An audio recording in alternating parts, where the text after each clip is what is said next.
Good morning for everybody here on the West Coast. Good afternoon to everybody on the East Coast. We are really excited that you are joining us for our webinar today with UNICEF, Saving Lives by Saving Time, UNICEF's Yammer story.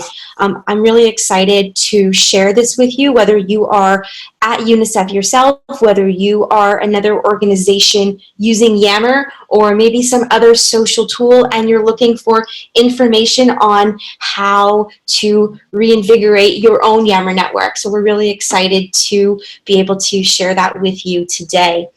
This story that we're going to share with you goes back a decade. So we've got a lot of information, a lot of hurdles, and a lot of great, exciting things to share with you as well. So we are looking forward to an in-depth review today. We're also looking forward to questions. So if anyone here has questions for us, and I'll introduce who we are here in a second, feel free to type them into the Zoom webinar tool. There is a Q&A tool, and there's also private chatting that you can send to all panelists. So we do have somebody who is reviewing questions, and just due to keeping the flow of our story going, we'll be taking the questions at the end of this event. So please feel free to type them in. If we don't answer them, we'll take them for you as time permits at the end.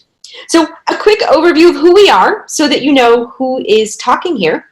My name is Carrie Basham Young, and I run Talk Social to Me, which we are an organization that helps companies figure out what they're doing with internal social and internal collaboration, making sure that people know how to adopt these technologies properly, how to engage with them, and how to make sure that their team members are getting the best, everything that they can out of these tools. But more importantly, I want to introduce somebody who is wonderful in the world of collaboration, Paula Storkey from UNICEF. Paula, do you want to tell everybody who you are and what you do? Yes. Thank you so much, Carrie. And I also wanted to say that I'm so excited to be part of this webinar, and I know it's going to be amazing.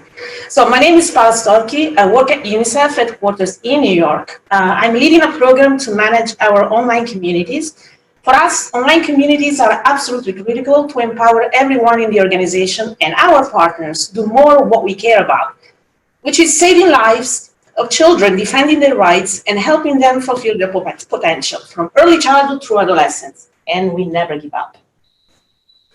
So this is what we do across 190 territories, and we have a workforce of 4,000 people, 14,000 people. And we're very excited to share the story of Yammer. Yep. Great, thank you, Paula.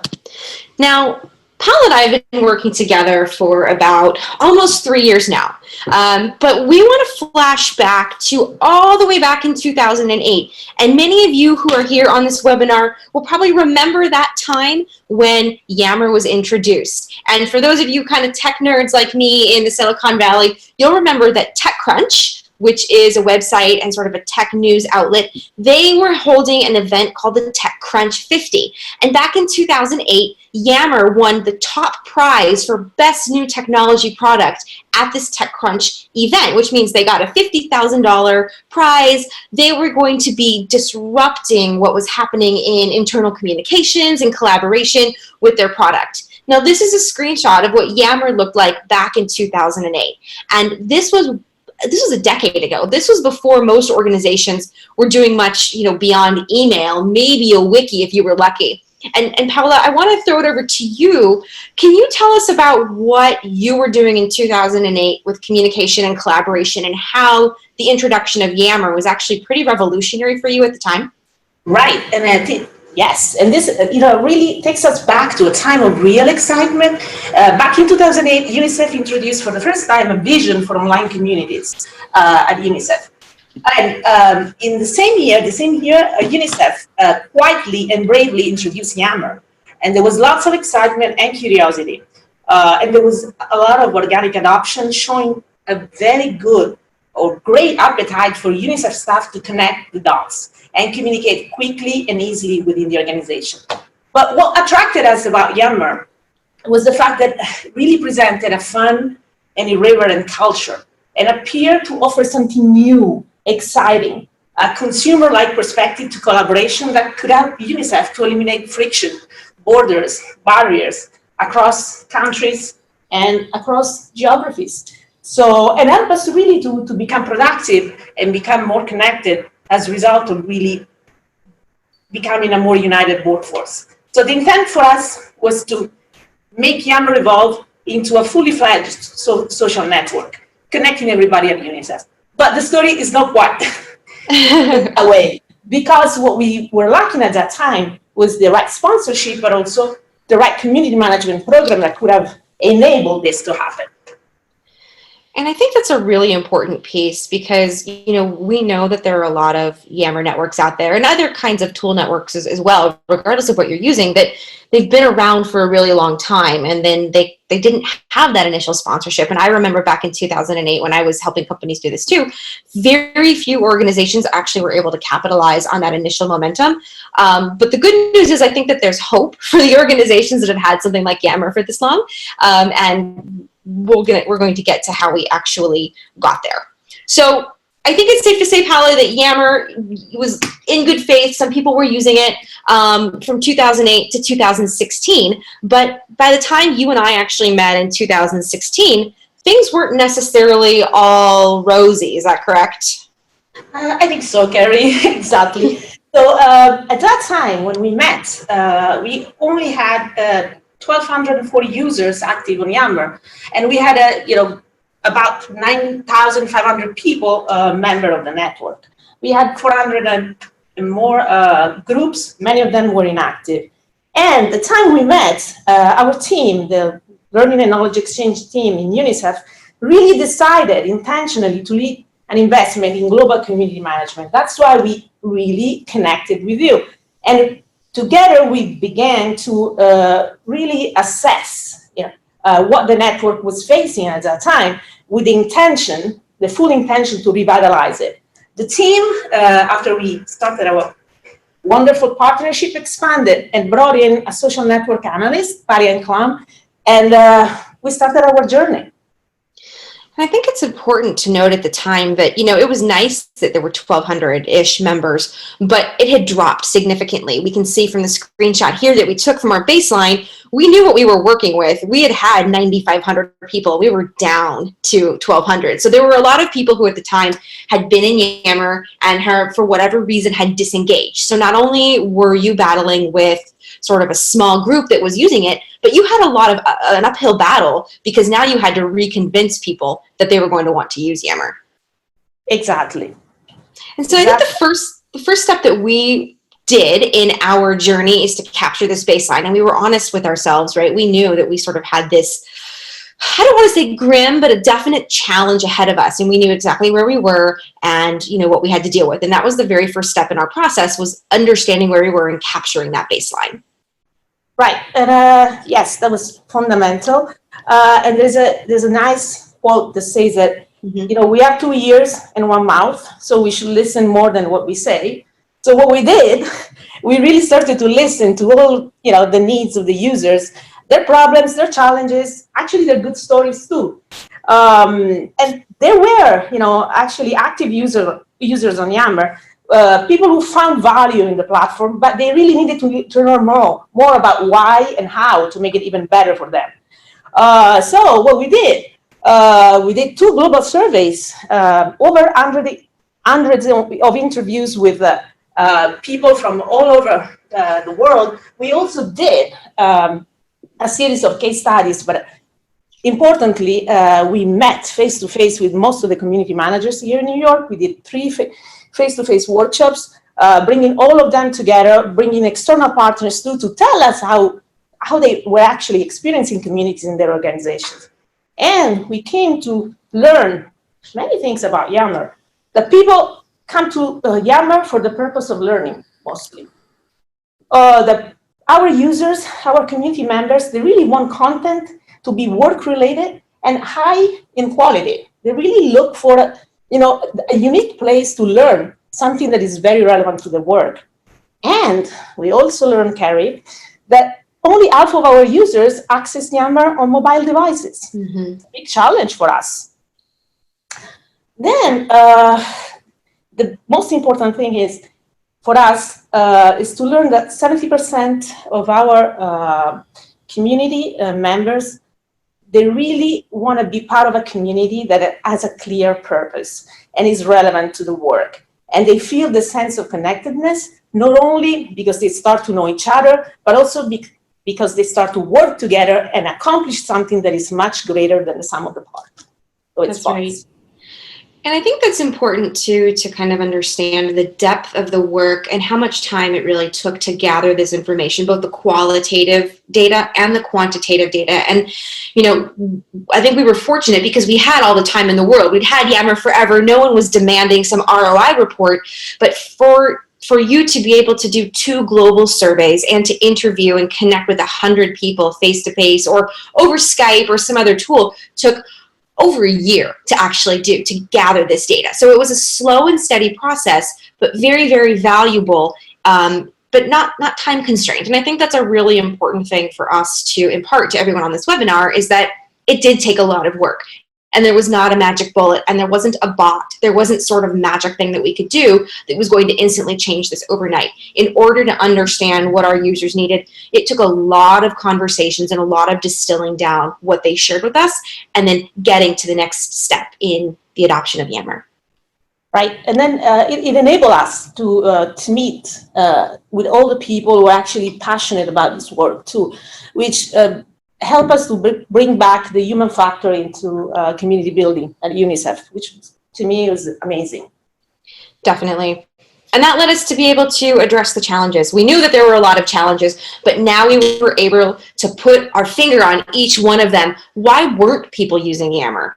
And there were a lot of different reasons. As Paula said earlier, you know, there was a lot of confusion about what is collaboration. Why should I use this? I didn't know there was a mobile app. But the biggest challenge that we saw from our first few months of research was a lot of groups, and it was sort of a graveyard. And Paula, do you want to describe kind of what the group landscape looked like and how we went about cleaning it up? Sure. This is my favorite challenge, actually. So when we actually started to look, you know, at the network, you know, with a really close eyes, we realized that the Yammer network, the UNICEF Yammer network, requires significant cleanup efforts to remove so much redundancy and clutter that had been created over 8 years. So we had nearly 450 groups that had been created, yet less than 1/3 of them were active by 2016. So the result was that the search results often produce inactive, duplicative, or unmanaged groups, which, you know, it was not positive. It's not a positive, you know, image to give to any UNICEF staff. Our team bravely, courageously began a process of deleting more than 114 inactive groups after a notice period to users. We didn't do it without, you know, engaging people in the process of understanding why we were actually doing it.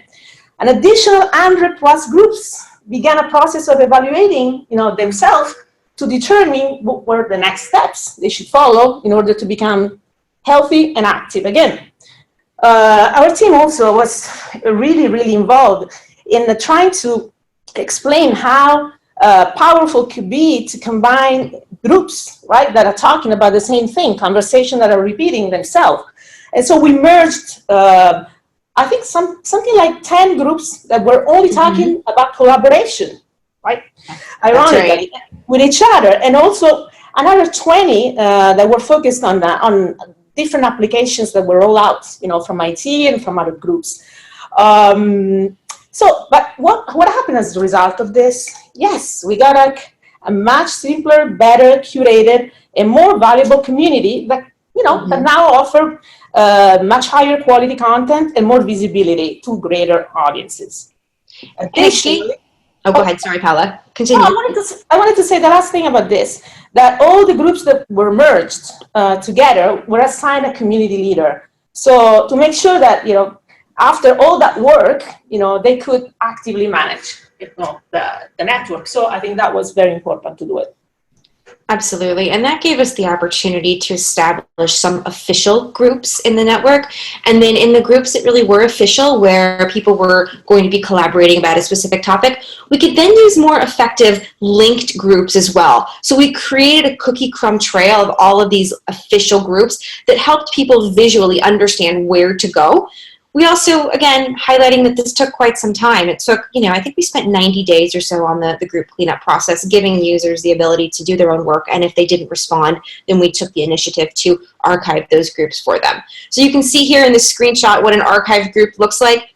We were not able at the time to actually delete the group, so we renamed all of the groups that were no longer viable with ZZZZ archived to physically bring it down to the bottom of the groups list on the left-hand navigation bar, and we darkened the header in all of the groups, again, as another visual cue that this group is no longer in practice, and we also put in the information section for that group that this group has been archived and directed people to the right place. So again, just very simple cues, focusing on the end user to help them understand where they should be and where they needed to go. Now, the next step, once we did that, was to take our users' feedback about what is Yammer and what is collaboration, and essentially change the conversation about Yammer and collaboration at UNICEF to rebrand it with simplicity. So Paula, can you talk about what we created, the build model, and how we changed that conversation at UNICEF? Right, that's another, one of my favorite, challenge, but this is the opportunity actually. So, while we were listening to all the feedback from the users, we realized that our colleagues were really, really confused. They reported that they couldn't really make a right choice between all the the tools that were available for collaboration at UNICEF at that time. So we decided to really take it back to the essential, to simplicity, as you said, and decided to create an intuitive explanation of the distinct purposes for using Yammer, for using SharePoint, for using the intranet as a whole, and the internet too. So our team launched the build model. This build is an acronym that encompasses 4 building blocks of collaboration at UNICEF. The B, the billboard, is actually our official story. It's what we put on our communication side on our intranet. It's our icon story. The UNI, our user interface, but it's really UNI, is our focus on relationship between people, what really glues the community together. The library, the L, is the SharePoint. Library is the place where we store the most important documents that everybody uses for work. And comes the best, the D is the dialogue, is Yammer, is what keeps our conversation and our document, our effort to organize community really alive. Each of these building blocks is helping us to really simplify what collaboration means and to give it actually a face in terms of a tool, but give it a purpose too. We decided to keep the simplicity of build throughout all the materials that we developed from the onset, and that brand identity that was shaped with this simplicity has helped us to make people comfortable about organizing their community. So, as somebody says, the simplicity is the ultimate sophistication. It's really important to put an effort on that, to make sure that people understand. And I think it's really important here too that, given that you had Yammer for 8 years before we started this work, we had to change the conversation because we had that negative perception. So you can see in this build model, we're not focusing on the word Yammer anymore. We're focusing on what you're doing in community building. And that was really important for us, is the term Yammer, especially at UNICEF, with how many languages, Paola, are spoken across UNICEF? Officially 5, but then many more.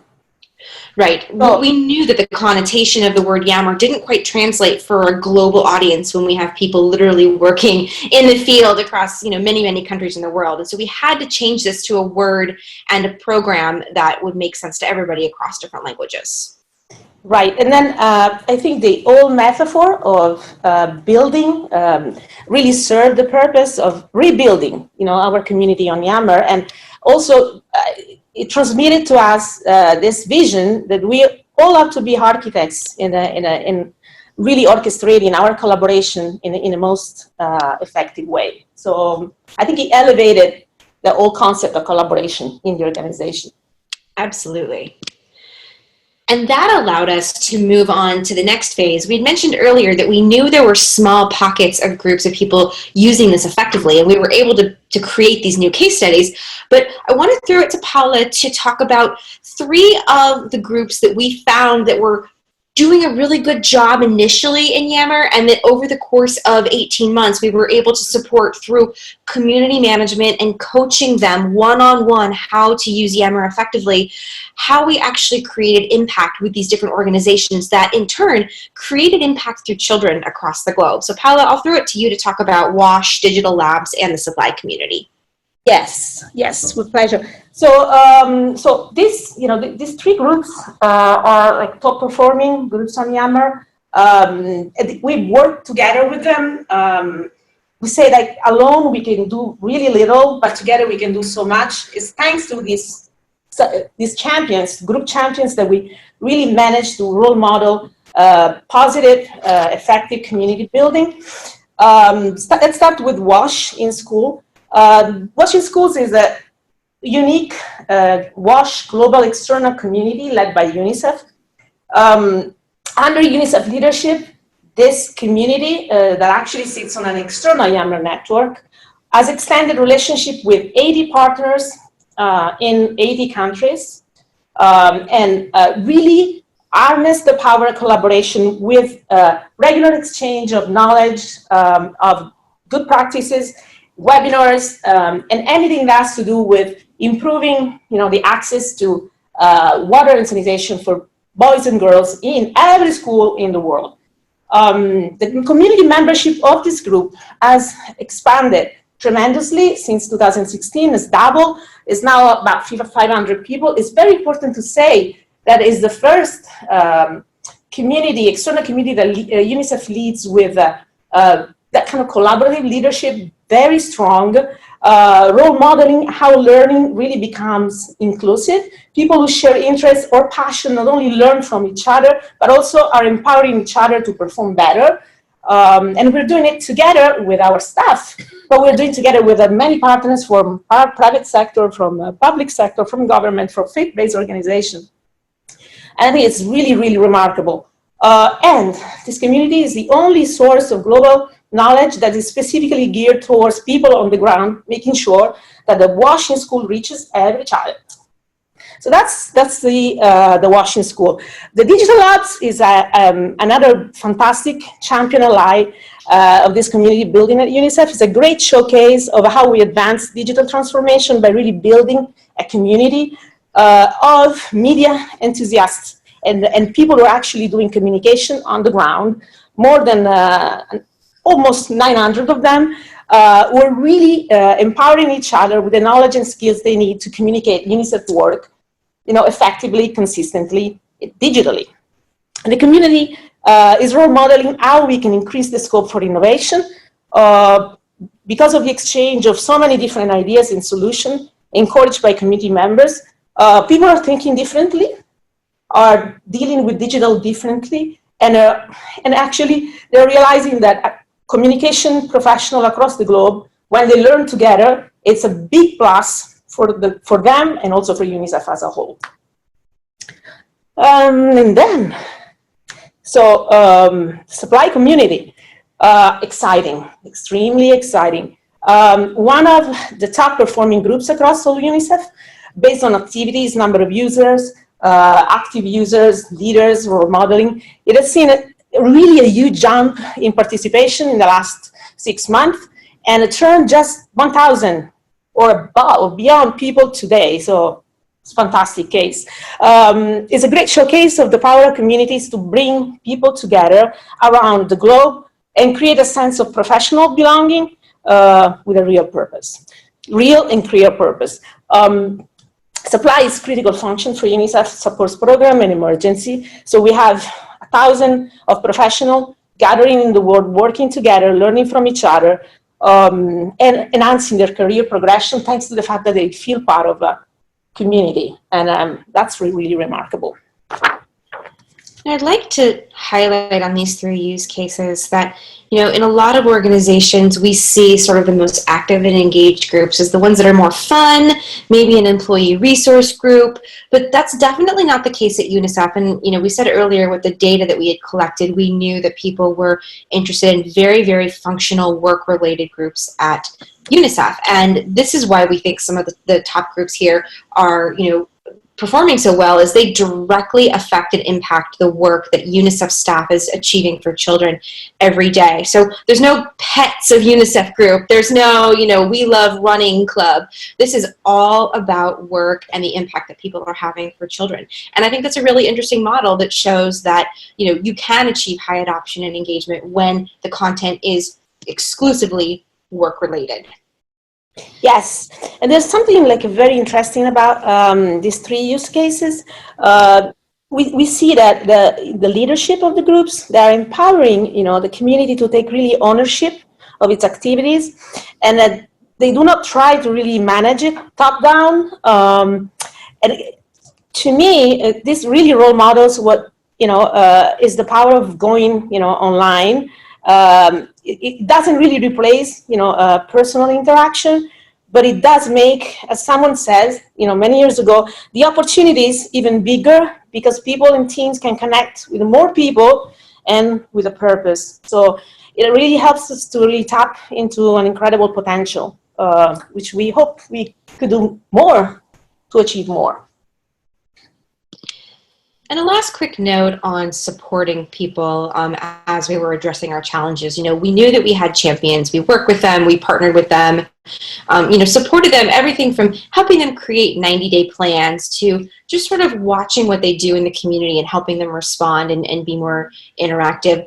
We also wanted to help your regular everyday users, right? Not the people who were leading major use cases or initiatives, but we did know that there was still confusion, and we did start to see more and more people were coming to Yammer. And so one of the things that we did quickly here was just help everyday people, sort of provide them with a traffic cop or provide them with a bit of support when they join.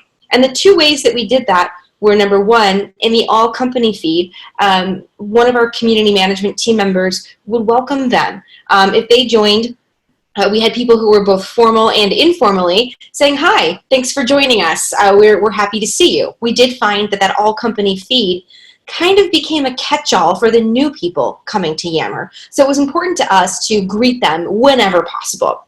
And the second piece was when we saw people going to the all company feed because maybe they didn't know where to go otherwise, one of our community managers would express appreciation for their post and then direct them to the right place. Again, this took a bit of time, and it was something that somebody had to sort of be watching the all company network for, but that was really important for us for supporting just the regular folks who were looking to be collaborative. And we think that a lot of our success was by doing this one by one. Hundreds of cups of coffee with community managers and thousands of individual interactions with everyday users in the all company feed. Great. Now, we're going to get to a point here where we want to talk about, we've got these great case studies from our champions and we know what people are doing. It was time for us to share the knowledge with the rest of UNICEF because it took a long time to get there. So Paola, I'm going to throw it to you to talk about how we actually started capturing and sharing this information with all of UNICEF so that we could scale across thousands and thousands of people. Right. Yes. Beautiful challenge. Love it. So the demand for this work, was growing exponentially since we started. So we realized that how could we coach, support every single use case at UNICEF without integrating,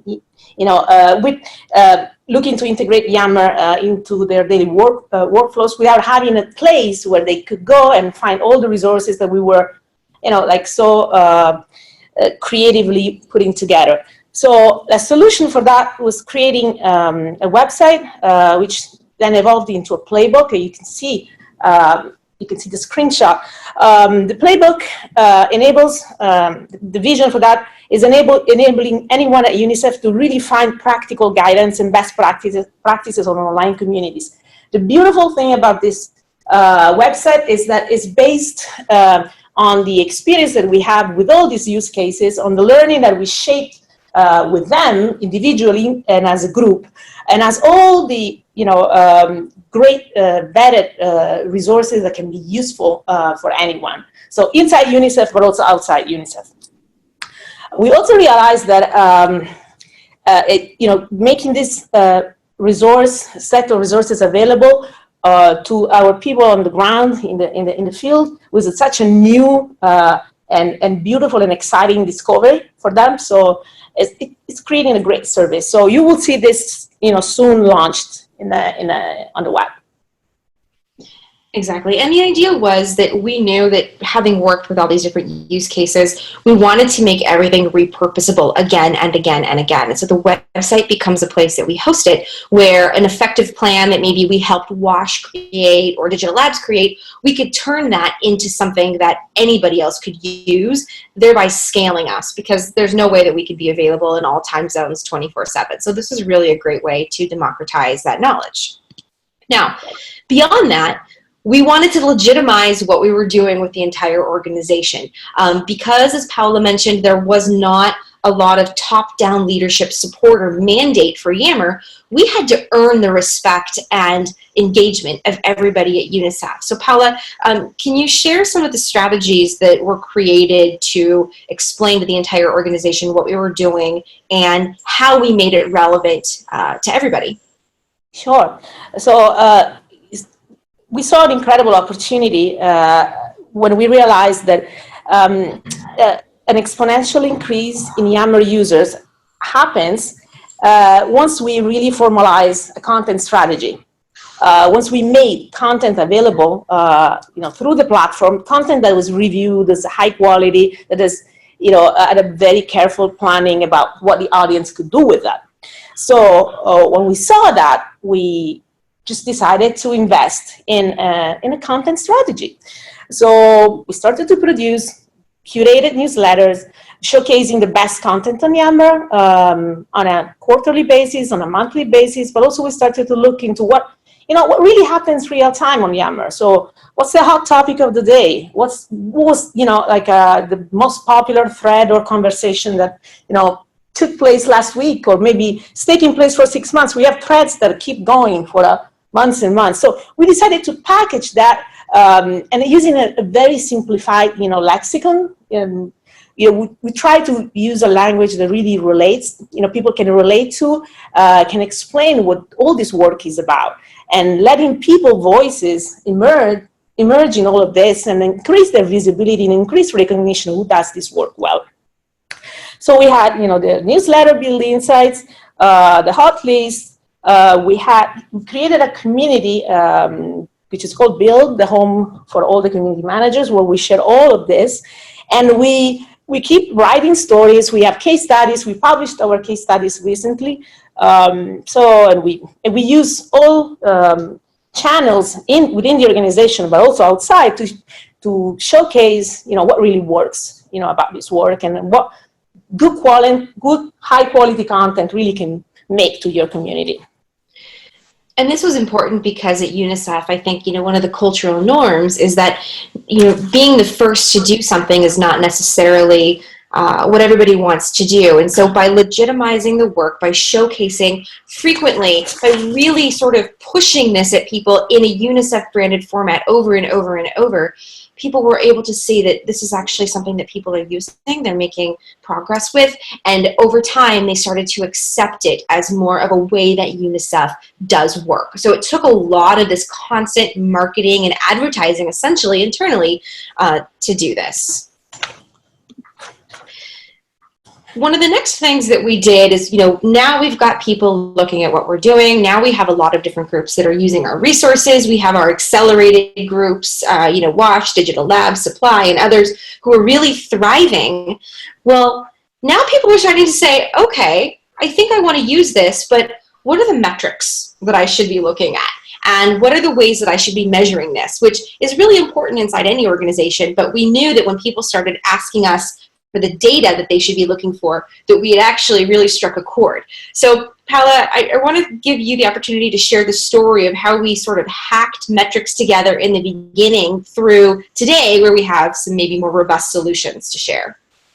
Right, great. We know that, as you said, measuring, the impact of communities is really fundamental for driving engagement. Data for us is top, important. So before we embraced behavior analytics, which is our, current, present, and future excitement, we really started to look into how we could help our community managers by really empowering them to look at their communities, practical metrics they could use to assess the health of the community and also take some practical, tangible action to improve the work they were doing. So we created a scorecard. Patty Anklam works with us as a social network analyst, created a scorecard that looked across more than 10 strategic capabilities in community management.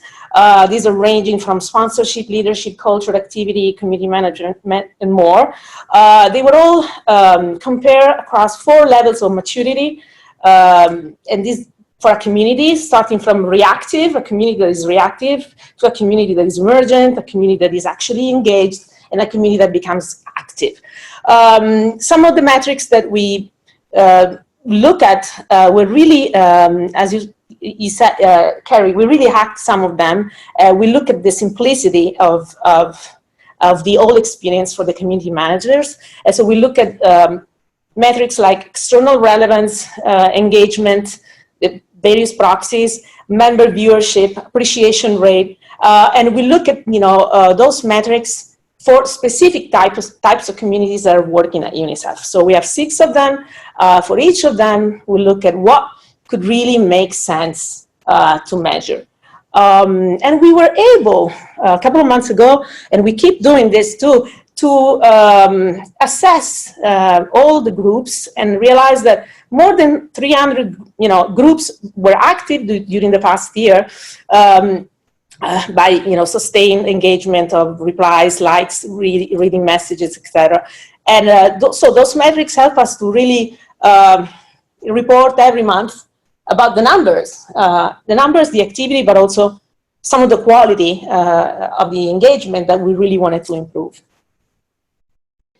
And one of the things, to Paola's point here, nobody was asking us for ROI metrics or anything, but the community managers were asking us for what does good look like. And so these hacked together metrics, which you see on the left, we took from the group insights in each group, but, likes, posts, comments, etc., and did some very basic math to try and help people understand, what kind of content is engaging. Are people looking at this? And these benchmarks are comparing just UNICEF groups to other UNICEF groups. So again, it took some time to sort of hack these together, but it was allowing us to get just a very basic baseline that someone could calculate on their own before we were able to, as Paola said, move on to a more mature platform, which we're just getting started with, Swoop Analytics, and we're really excited to be using to really understand cross-team collaboration and what's really happening on a per group level.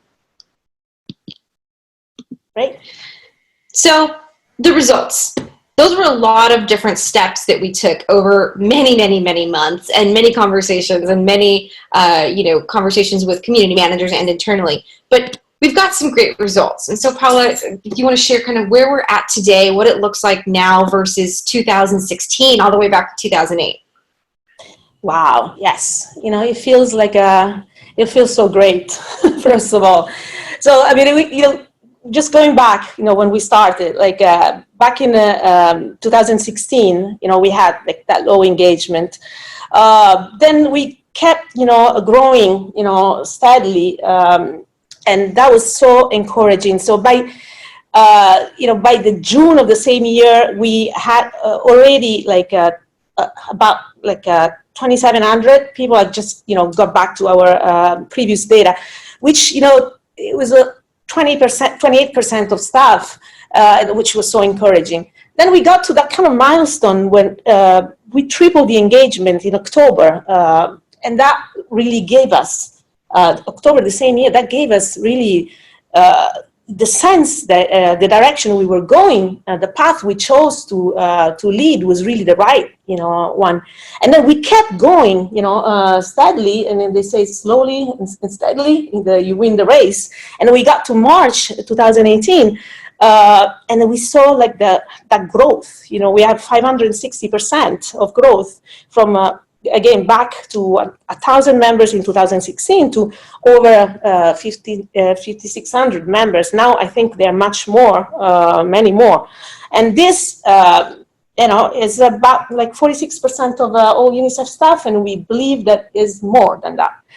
And we believe also that this growth is a milestone that is really representing a shift in a way teams at UNICEF are communicating across the globe, and the type of work that we did to reactivate the Yammer network has actually clarified why people, come together as a community, its purpose and its value, which is actually acting on shared knowledge to achieve more of what we care about, which is saving children's lives. So, and we believe that, really well-managed communities have become a valid, productive method for performing work at UNICEF. And our case studies are confirming that, and we look forward to more evidence and more engagement. And I think these numbers reflect probably three critical areas that helped us to drive this again over time, not overnight. I think the first one is word of mouth. When people started having good experiences and interaction with the community manager, they were able to share with other people and stand up for Yammer and collaboration in their conversations. The second one is, I think, as new staff comes on board, they're able to see a nicely curated Yammer network, and they're able to go in there and see official groups, official content. So as these new people come on board, we're able to legitimize Yammer with them as a way of working. This is how we get work done at UNICEF for children. And then the third piece is these artifacts. We talked about remarketing information internally, and having these artifacts branded like UNICEF. They look official, they feel official, they have our imagery and our logo on them. That makes people, and has made people, continue to feel like this is part of how we get things done. So altogether, I think this slow and steady process of community management and documenting it and making it available has been incredibly worth it, beyond just the number of people involved, but the overall engagement in work at UNICEF. So a quick checklist, if you want to take a screenshot of this, of what we did and how you can kind of achieve the same results internally with your people over time. This is sort of the overview. It's not a complicated thing. It's not something where we had to go out and spend millions of dollars doing something. It was really organic, and it was something that could be replicated at your organization. Paula, before we get to questions, because I know we have a lot of great ones coming in, what does the future look like? Now that you've established this great growth and engagement, what is Yammer going to be at UNICEF in the next 3 months, 6 months, and down the road? Great. So we go back to the excitement where we started the webinar. So we got exciting news. We got it from the Microsoft Ignite conference a couple of months ago. There's something really great coming to Yammer, which is the opportunity to create live events, stream video, a great way to quickly report from the field, from our country offices, from our offices here, from people participating remotely in meeting, and to communicate great messages. So this is coming, and this is gonna, I think, excite our community members, excite our people in our network who are really willing to use this. And we're willing to use this for a long time. So we're very happy about this. And we hope we can roll this out by the end of the year. Second excitement coming to Yammer is this new feature called Marked as Correct, which is a very interesting functionality that will allow any community manager who's actually facilitating conversations that are based on questions and answers to really put the mark on the question that is, the answer that has been answered properly, and to categorize and classify the, relevant knowledge that is shared through asking and responding to questions, give it, the proper knowledge base. So we're very excited because we no, we see that a lot of people in our communities are really thriving by asking questions, responding, and making sure that there is a solution after someone is throwing a challenge. So these are the two main things. But we also think about that artificial intelligence is coming. It's already came to Yammer, so we could possibly tap into some of the new capabilities that can help us to respond to any needs more quickly. And I think chatbots would be really fun. Many organizations are using them, so it would be fantastic for UNICEF to venture into that too. Great. So now we're going to open it up to some Q&A, and Amanda is joining us, and she's going to be posing some of your questions to us now. Yeah, so Jal asked, could you think of how Yammer would work in context of a developing country with very unreliable electricity and internet access and low internet literacy levels? Can you kind of go into more details on, how UNICEF works around those kinks, Paula? Yes. Okay, that's a great question because we have, so many offices and in UNICEF operations in areas that, are very challenged by low bandwidth, a very low internet connection. So Yammer as an app, right, which is accessible through your mobile, is very easy, it's downloadable, it's well designed, so it could be accessible by anybody. The notion about its existence needs to be reinforced. So we have to make sure that in those contexts, people are aware of the fact that people can use Yammer from their mobile. And then we also know we know that anecdotally, but also by experience, that in some of these very challenged contexts, people are using a combination of different tools according to the different specific needs. And so it's WhatsApp, it's Snapchat, sometimes it's Slack, it's text messaging. So what we've been trying to be cognizant about is the fact that we want that conversation to come back, especially if the conversation is life-saving. We want to make sure that it goes back to somewhere where people can take action. So using a combination and being aware of other tools and kind of making sure that Yammer, the possibility of using Yammer is known, for us is a strategy to address this challenge. Great, thanks, Paula. Sarah is asking, what is the demographic of UNICEF employees in terms of age? That's a very good question. It is, so we have 14,000 people, a workforce. We definitely, we have, I think we have all the generation here. We definitely see an increase of, increase of millennials, the millennials generation coming to UNICEF. I don't have the exact data for that, but we believe that it's becoming really prominent. Yes, and this organization exists since 1946. So you can imagine that we have, we pretty much have all of them, right, in a group, which makes, all our context so rich. And, the evolving needs of any user, any age and any generation coming to the organization is really, really important for us. Thanks. Twyla is asking, how did you relaunch Yammer to the organization? So we gave the checklist of what steps we went through. Was there anything more formal rather than organic in the works? It's a really good question. Maybe, Paula, I can take just a quick first stab at it. Everything that we've done has been very organic. We have not done a big formal relaunch to anyone. We haven't gone out there and said, hey, come check out the new Yammer. It's all been organic, kind of underground, conversation by conversation. So as we launch our initiatives and we sort of circulate them, we're putting them into circulation, but we're not doing a big event. That's not something that's feasible with UNICEF because we're all over the globe. So there hasn't been anything formal. Really it's just sort of quietly and slowly institutionalizing the work that we've been doing. And I don't know, Paula, if you have anything to add to that.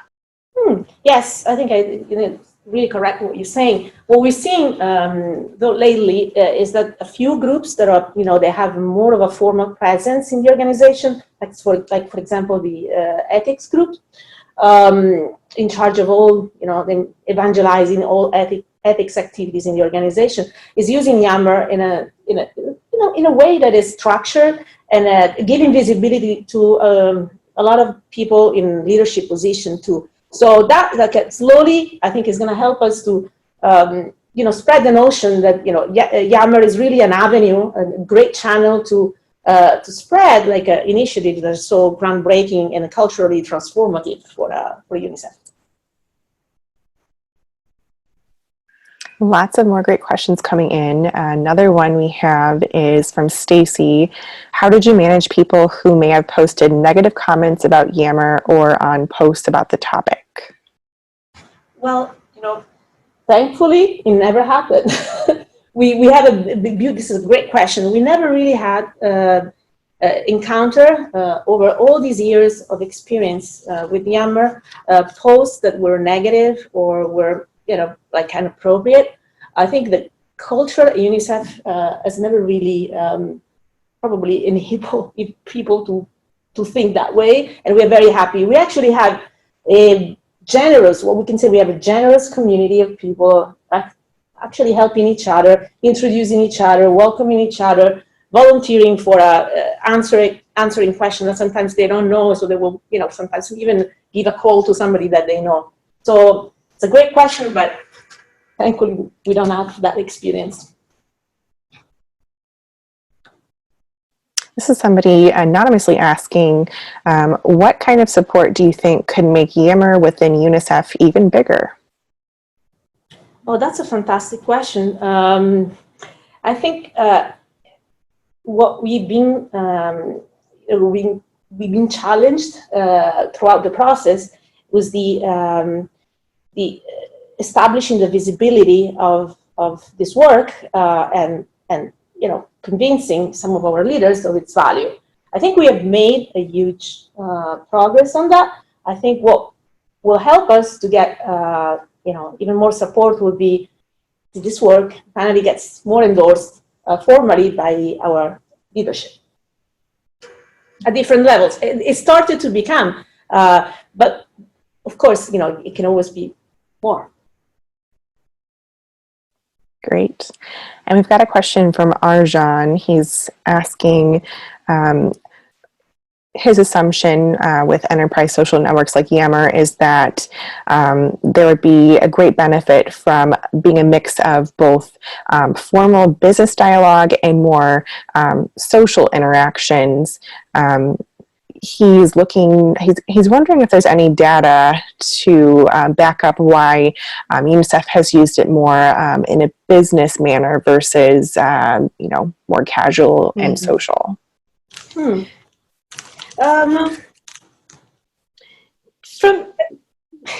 me take a quick initial stab at this. I think that, when you think about, every organization has a mission and a vision and a purpose. And the people who come to work for UNICEF, yes, of course, they want to be engaged with their work colleagues and they want to have fun and all that.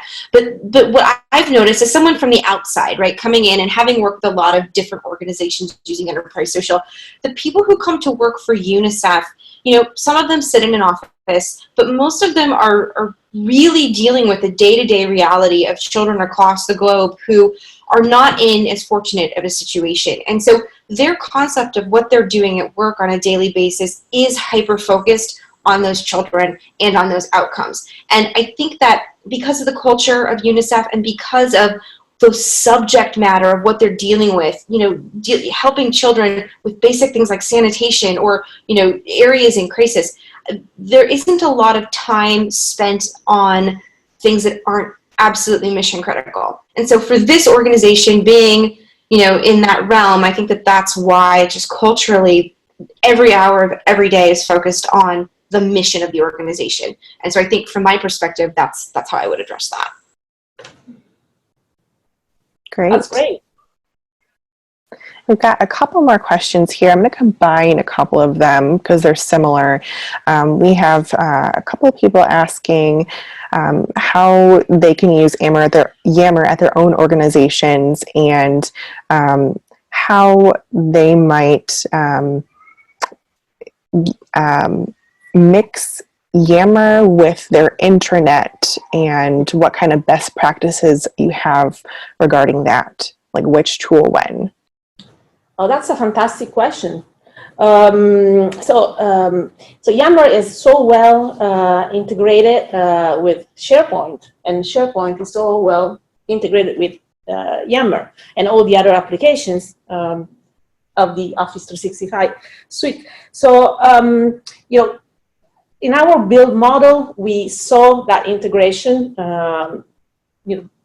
through the tools.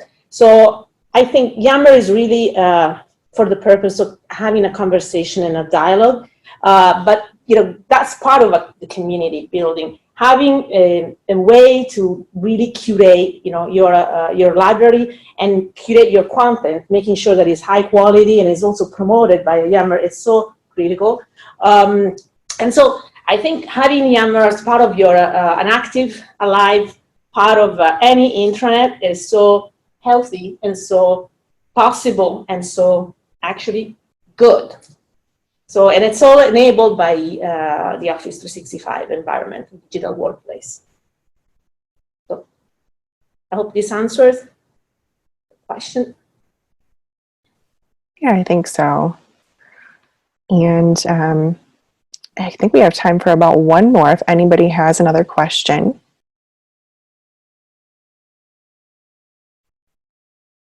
Actually, I lied. I skipped over one.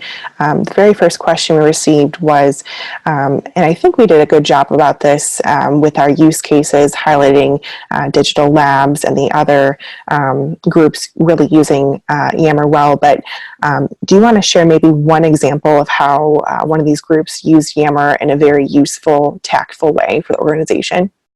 Yes, I have another group to share, another set of groups. I mean, we call them internal customer care for UNICEF. These are the groups that really help us to make the machine, the UNICEF machine, the operation really function effectively. It's a series of groups with thousands of people really being part of them. In troubleshooting on a daily basis, new systems that have been introduced to the organization. And when they were introduced to the organization, the possibility of communicating via email was actually, eliminated for the people. So the people relied on Yammer those years that we're talking about, like maybe 5 to 6 years ago when all this system came. People started to rely on Yammer 24/7 to make sure that all these systems were properly managed. And what happened is that we're talking about, 3,000 people cumulatively in the organization. They have a role model, a culture of generosity and helping each other that is really remarkable. And we studied like a couple of these groups, and people told us that being part of a trusted community for them really made it possible for people to make those direct requests of help to support their work. And often they were receiving multiple responses, almost instantaneously. So, that kind of openness to ask that question directly, sometimes the question is not perfect, right? But being confident that somebody will accept that and will help you, I think it's tremendous, value for the Yammer community. So I think this is a very useful way of using Yammer. Well, Paula, thank you so much for your time today and sharing the UNICEF story and journey on Yammer. I really hope that everyone who's joined us today got some good value out of it. You can reach out to us at any point. We're happy to answer questions. Our emails are here. Thank you for coming. This will be recorded. If you would like for us to send it to you or any of your colleagues, let us know. Thanks for joining us, and we hope you have a fantastic rest of your day. Thank you so much, Carrie. And thank you so much, everybody. And thank you so much, Amanda.